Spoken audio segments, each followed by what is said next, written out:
5280 Sports Network, a Monday morning minute for you. Nate Lundy, TJ Carpenter with you here as we get ready for day 5 of Broncos training camp.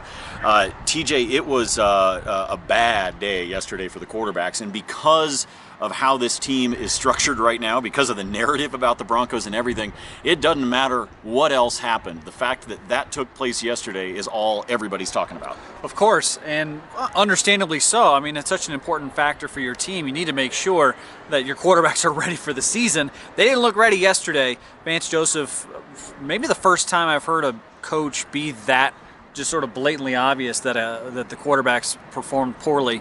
You need to see something from them today, and you know that defense is not going to give them any breaks. I mean, they've been pretty adamant about that. TJ Ward said yesterday that he's out there to win it, and he laid out Emmanuel Sanders over the middle yesterday. So, yeah, that defense is really, really tough, but as Vance Joseph mentioned, the matchups still are on the offensive side in many respects because their wide receivers are so good. It's up to the quarterbacks to throw the ball to them and give them a chance to catch it. So, yeah, you need to see a lot from the quarterbacks today. This is like TJ's walk-up song just kicked in or something like that. You know, one of the things when we look at this team, I know that there can be a narrative that takes place, and I've seen it. I've seen it on Twitter a couple of times over the last 24 hours, which was, well, you know, what do you expect out of these quarterbacks when they're going up against one of the best defenses in the National Football League? And I think that's crap.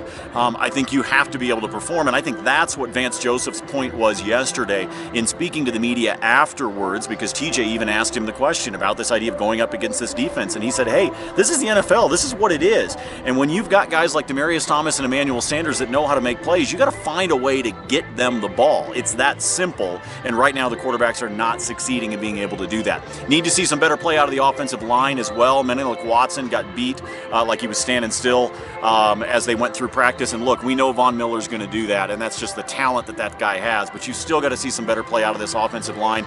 Again, if you're coming out to camp, I talked about this morning on the radio show, 7 to 9 Mile High Sports.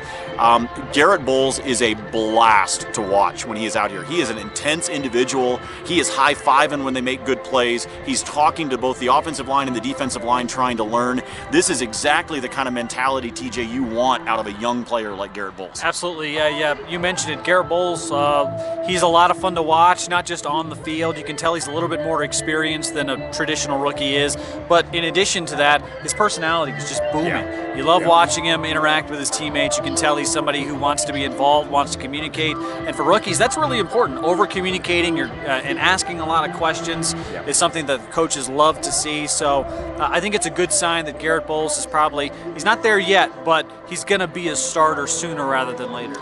Rockies made the move at the trade deadline, bringing in the veteran catcher, Lacroix, from the Rangers. We talked about that on the radio show this morning. You can download, go in and listen to that. Nice move by them, bringing a veteran guy who's not swinging the bat phenomenally well this year. But, again, veteran status on the receiving end of these young pitchers is not a bad move for the Rockies. The trade deadline is at 2 o'clock today. Don't think they do anything else big, but you never know. We'll keep an eye on it for you. Make sure you're keeping track on Twitter. So we appreciate it. Day 5 going to get underway here with practice coming up in about 20 minutes. So we'll have more on that later today across the site, milehighsports.com as well. So thanks for stopping by. We appreciate it. For TJ Carpenter, I'm Nate Lundy. We'll see you. Cool.